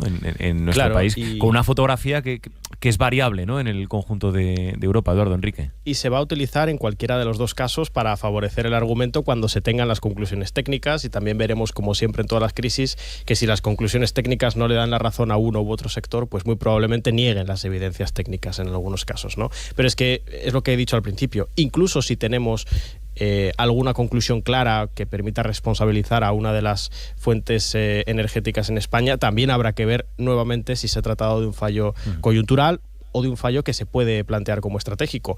Lo que estaría bien es que los distintos sectores políticos que tienen apuestas energéticas distintas, cuando tengamos la información técnica, pues sean honestos a la hora de hacer el análisis de qué ha pasado y de cómo se tiene que tratar el asunto a futuro. Ajá. Enrique, sobre las nucleares, ¿qué es lo que se comenta en Europa? Bueno, el debate sobre las nucleares, como te imaginarás, es uno de los debates más típicos. Es como hablar de los toros en España, ¿no? O sea, hay países como Francia que no son irrelevantes en Europa, que tiene un parque nuclear impresionante, y hay otros países como Austria, por ejemplo, pues que les da alergia la palabra, ¿no? A ver, Enrique, no sé si estás muy lejos del micrófono, pero si te pudieras acercar un poquito más, yo creo que te escucharíamos un poquito mejor. Así lo conseguimos. ¿Así mejor? Bastante mejor, sí. Vale. Bueno, pues te decía eso, que hay países para los que la energía nuclear es esencial y hay otros que no, que se la rechazan en todos los casos. Y las instituciones pues no pueden hacer nada. Sencillamente, el gran cambio que se dio fue el año pasado, cuando se incluyó a las nucleares en la taxonomía verde. Es decir, se aceptó que es una energía que no tiene emisiones de CO2, que es verdad. Y entonces, con ese sentido, pues ahora hay muchos países, hay algunos muy significativos como Suecia, que había programado el cierre de las nucleares y ha dado la vuelta, ha dicho ya no se cierran, es más, vamos a volver a construir más. Finlandia está construyendo muchísimas, y se está introduciendo también el concepto tecnológico ya me parece que van por la cuarta, la quinta generación de reactores nucleares, pero pequeños, ¿no? O sea que digamos que son más flexibles, son más... Pero yo no sé si esos pequeños son útiles para lo que estamos hablando, que es el apagón del otro día, porque lo que tiene de bueno que aporta la energía nuclear es que tiene una inercia tremenda, es decir, que cuando se produce una bajada de producción en las renovables, el generador de una central nuclear puede aguantar ese tirón de una forma más suave, porque precisamente por su tamaño, por su tremenda inercia, ¿no? Pero vamos, yo estoy de acuerdo con Eduardo en que ahora mismo lo que se necesita es que estaba escuchando también la tertulia anterior sobre la Dana. A mí me parece que es completamente irracional que de lo que se esté hablando todos, incluso en Montenegro, en Portugal, es de buscar culpables. Los culpables ya se verá. Lo que es necesario, y sobre todo en la Dana, no es saber si fue Mazón o Sánchez, sino qué pasó, es decir, por qué se produjo eso para evitarlo.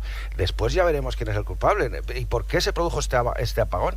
Es decir, las causas del apagón son esenciales. Después se verá si hay una responsabilidad. Pero creo que estamos desenfocando todo esto, buscando responsable. ¿Quién es responsable? No.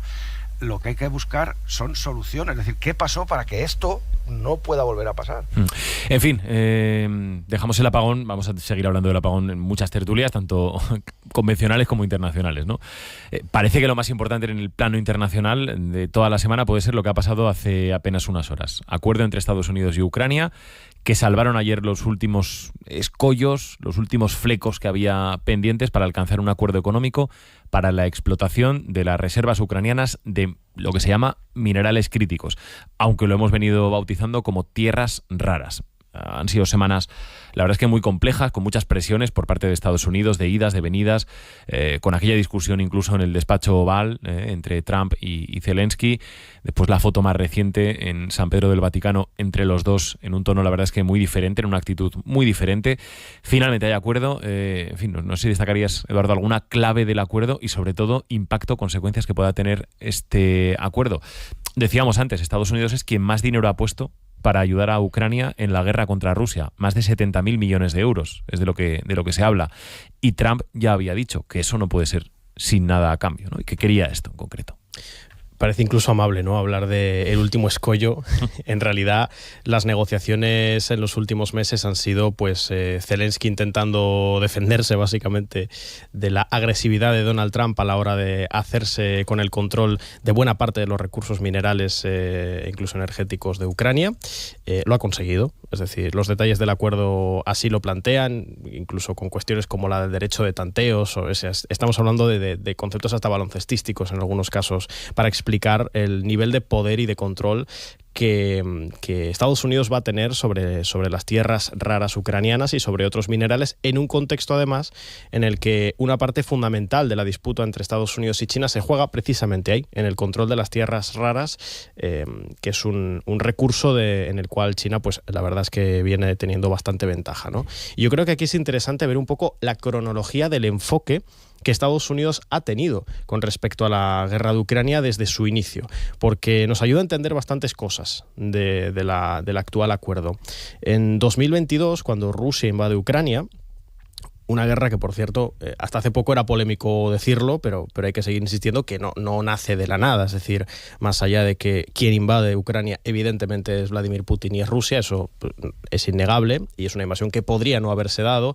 El conflicto ucraniano realmente nace en 2014 y se cruzan intereses también estadounidenses, ¿no? Bueno, pues después de la invasión rusa en 2022 hay una ventana de oportunidad pocos meses después en la que Estados Unidos se niega a sentarse en la mesa de negociación y de hecho impide que los actores europeos acuerden, con el apoyo además también sobre todo del Reino Unido dentro del propio continente europeo, acuerden un marco de negociaciones con Rusia que en ese momento, en 2022, habría sido muchísimo más ventajoso para Ucrania porque tenía una mejor posición en los frentes, habían muerto miles y miles de personas menos de las que han terminado muriendo en la guerra y además la destrucción de las infraestructuras ucranianas era mucho menor. Bueno, en aquel momento Estados Unidos rechaza esta negociación porque la estrategia en aquel momento del gobierno de Joe Biden era distinta a la de Trump. Joe Biden apostaba por prolongar la guerra para desgastar las capacidades militares rusas y que eso a la larga pues le diese una ventaja relativa a Estados Unidos en general en las renegociaciones con Europa y también con China. Y ya llegando evidentemente al 2025, pues lo que se encuentra Ucrania es una situación de mucha mayor debilidad que la que tenía en 2022,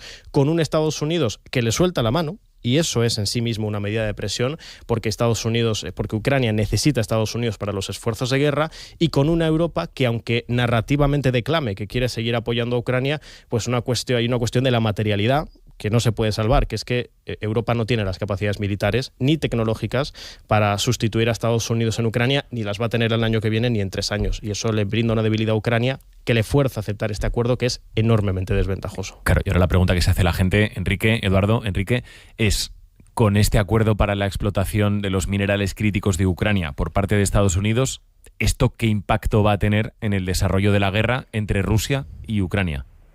Bueno, yo estoy un poco perplejo por lo que acabo de oír, ¿eh?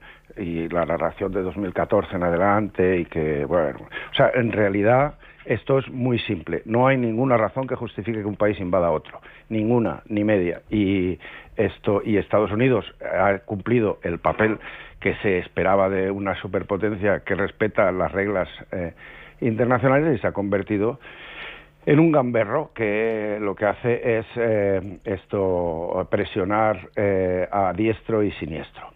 Trump es una distorsión de la política internacional como no se había conocido desde Nerón, por citar alguna cosa que se le parezca.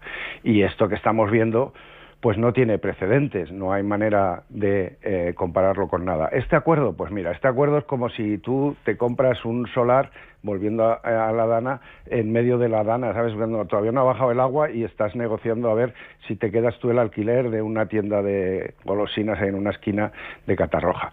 O sea, ahora mismo, ¿quién se va a comprar una mina en Ucrania? Pues el problema es que está en guerra y todo eso es una cosa que no tiene sentido. Imagínate que la guerra no acaba y que Rusia acaba invadiendo Ucrania. A ver de qué sirve ese acuerdo. O sea, eso es solamente parte de la estrategia de Zelensky, que creo que ha aprovechado bien los tiempos. Trump hizo de su idea de que acababa en 24 horas con la guerra de Ucrania un argumento de campaña electoral y obviamente no le ha salido ni en 24 horas, ni en 3 meses, ni le saldrá, porque Putin no está interesado en negociar, sino solo está interesado en imponerse, en decir, bueno, si me dais lo que yo quería, pues por supuesto que lo acepto. Si me dais lo que yo quería robar, por supuesto que estaré contento y que os diré que sí.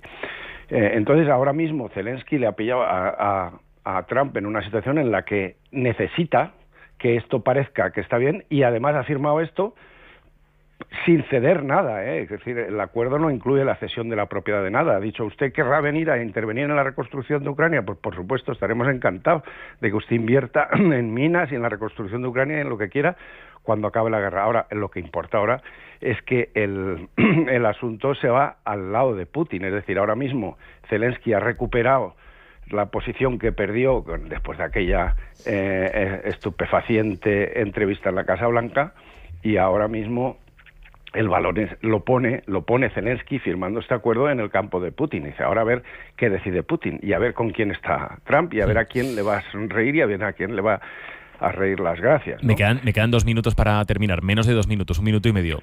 Una última reflexión, Eduardo, y vuelvo contigo para cerrar, Enrique. Sí, no, o sea, yo creo que el acuerdo no cambia en lo sustancial la guerra en Ucrania porque no altera ni las negociaciones ni los frentes, es decir, de alguna forma es algo paralelo, es Estados Unidos renegociando sus términos bilaterales con Ucrania, como está haciendo con todo el mundo, que es lo que pasa que Ucrania, como consecuencia de la innecesaria prolongación de la guerra en 2022, es un actor enormemente frágil, enormemente dependiente de Estados Unidos. Es que lo hemos visto en Kursk, o sea, en la región de Kursk, cuando Estados Unidos le soltó la mano a Ucrania, en una semana Rusia había recuperado todo el control territorial del Oblast de Kursk, ¿no? Entonces, en conocimiento de esa propia dependencia, Estados Unidos fuerza a Ucrania a aprobar este acuerdo mineral, que insisto, es enormemente desventajoso, sin que ello diga nada de las negociaciones, porque las negociaciones son bilaterales entre Estados Unidos y Rusia, y lo único que plantea es pues Estados Unidos diciéndole a Ucrania, tú tienes que aceptar este acuerdo porque si no, yo me voy de la guerra y tú la pierdes porque Europa no puede sustituirme. Entonces, los frentes siguen marcando la guerra y las negociaciones siguen siendo bilaterales entre Washington y Moscú. Te dejo 30 segundos para que cerremos, Enrique, que tengo que terminar. No. Yo creo que ahora que la pelota se queda en el lado de Rusia, porque es que esto no tiene que ver tanto con lo que sucede sobre el terreno, sino solo lo que está sucediendo en Estados Unidos, las encuestas que están bajando para Trump, y Trump necesita algún resultado. Y no lo tiene. Y ahora tendría que obtener un paso de Putin, cediendo algo Putin, y Putin yo creo que no va a ceder tampoco. Así que el que está más débil ahora es Trump. Vamos a ver cómo van los próximos días. Enrique Serveto, un abrazo fuerte. Adiós. Eduardo García, otro para ti. Chao, que vaya muy bien el final de la semana. -10. Vamos a terminar intentando encontrar una sonrisa. Vamos con el contrainformativo.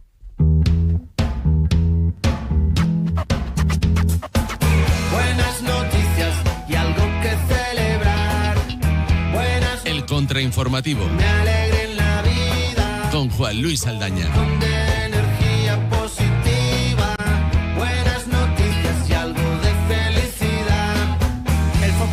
¿Has visto, Saldaña, quién eres o qué eres?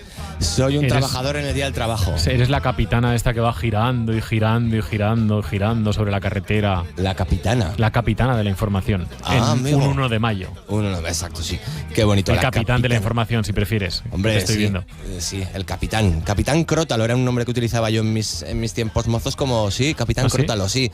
Aún hay por ahí destellos, sí. Era un poco como se dice, el sobrenombre. En fin. Que el día del trabajo yo tendría que descansar, pero aquí estoy de sola. Sí, señor. Una muestra más de tu compromiso inquebrantable. Apúntame. Te he traído noticias de gente que trabaja a todas horas y que se beneficia del trabajo de los demás. Venga, pues vamos allá. a Noticias que tendríamos que haber contado. Un refrán en el que sales. Atención, te va a gustar. Venga. Ya tengo mi pedale, es de la canción de los refranes. Camarón que se duerme se lo lleva la corriente. Piensa que después de la mente. Perro que ladra no muerde.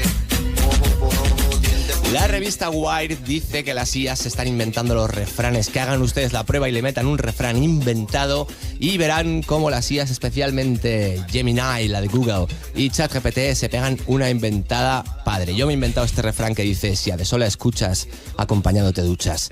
Y entonces dice: es una advertencia en tono humorístico picaresco sobre los peligros de la ingenuidad. La de sola se refiere a la campana que antiguamente se tocaba para indicar que el templo quedaba solo, sin más actos litúrgicos por ese día. O también puede aludir simbólicamente a un aviso de soledad al final de la calma. En fin, sigue explicando el refrán de una forma patética. ¿Has visto de sola? Le hemos pillado la trampa.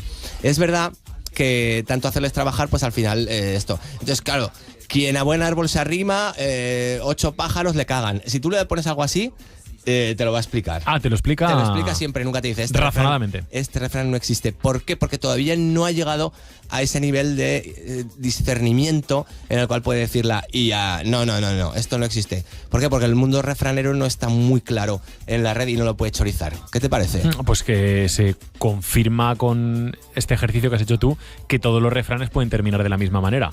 ¿Cuál? Y todos no se puede decir ahora. Y todos tendrían su explicación lógica. Ya te he entendido. Sí, es verdad. Entonces, hagan pruebas, metan refranes en las IAs y vean. Por ejemplo, aquí en madruga. Dios le arruga.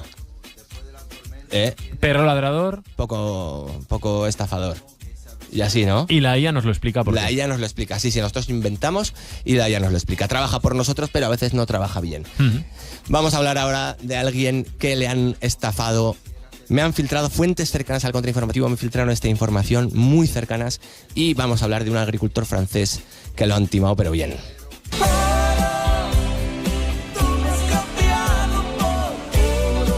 Un agricultor francés descubre un yacimiento de oro valorado en 4.000 millones de euros en su jardín. Pero el Estado francés dice que la propiedad es suya y bloquea la explotación. Le dicen, no te hagas muchas ilusiones. Al señor Michel Dupont, de 52 años, le dicen, no se haga muchas ilusiones porque esto es del gobierno del Estado francés. Tenemos que hacer aquí un estudio de impacto ambiental. ¿Cómo suena todo? A que le van a tangar. Hay que hacer un estudio de impacto ambiental, hay que hacer unos estudios también de capacidad de... ¿Qué ha pasado con el yacimiento de oro, Saldaña? Pues que el tipo no trinca ni una. ¿No? Estás en tu jardín, de repente el tío vio que había un charco y que estaba dorado, lo cogió y vio que había, empezó a excavar y dijo, ¡botate! Entonces, esto me lleva a una reflexión. Lo que tenemos por encima no es nuestro. Es espacio aéreo, vuelan los pájaros, vuelan los aviones.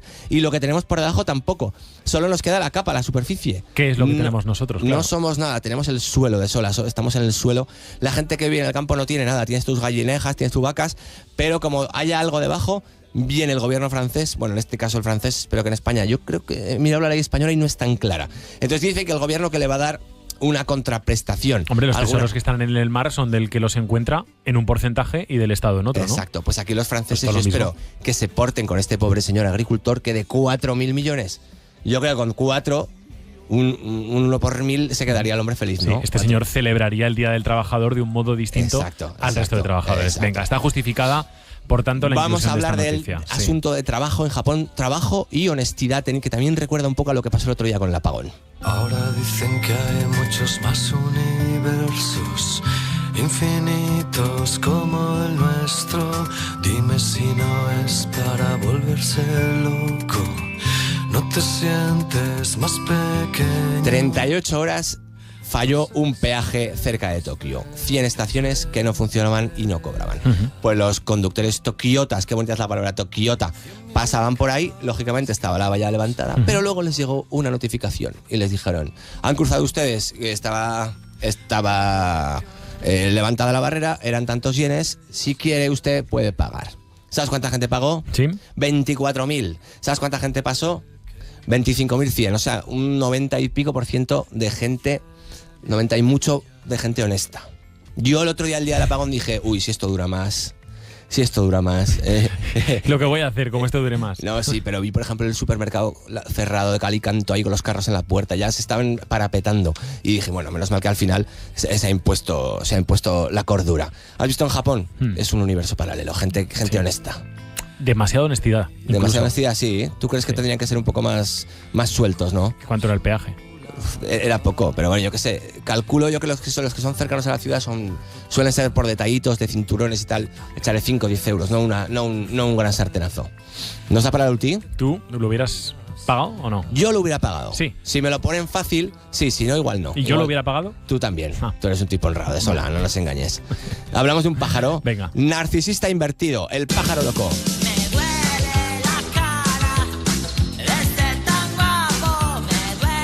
En Rockport, Massachusetts, un pájaro carpintero ha reventado un montón de retrovisores, más de 30 de diferentes coches. ¿Qué ha pasado? ¿Cuál es su modus operandi? Pues que, como me gusta nos lo decir podemos eso, imaginar, imaginar cuál es pero el modus al final operandi. es un problema de narcisismo invertido. Va y lo rompe. No, se posa en el retrovisor porque es tentador. En siendo ave, tú te posarías en el retrovisor, que es un saliente. Sí. De repente se mira a sí mismo y no se reconoce. Ya. Es más, se cae mal y se pega picotazos, y como es pájaro carpintero, digamos que lucha contra la imagen de sí mismo, contra otro pájaro carpintero, y revienta el cristal. Y cuando ya no lo ve, se queda tranquilo, se queda ahí. Entonces, al bicho... Y así 25 veces. Así 25 veces. Se va posando.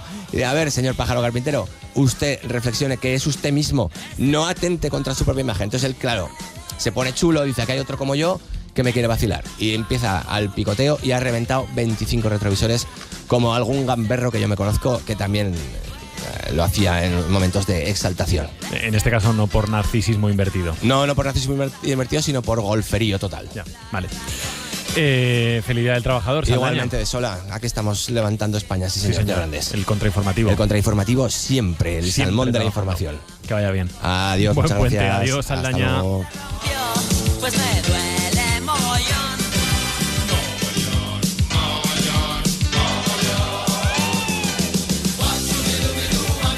Aquí lo vamos a dejar. Queda un minuto para las 10 de la mañana. Sigue la radio, por supuesto. Se quedan con la Cadiera. Buen día a todos. Hasta mañana.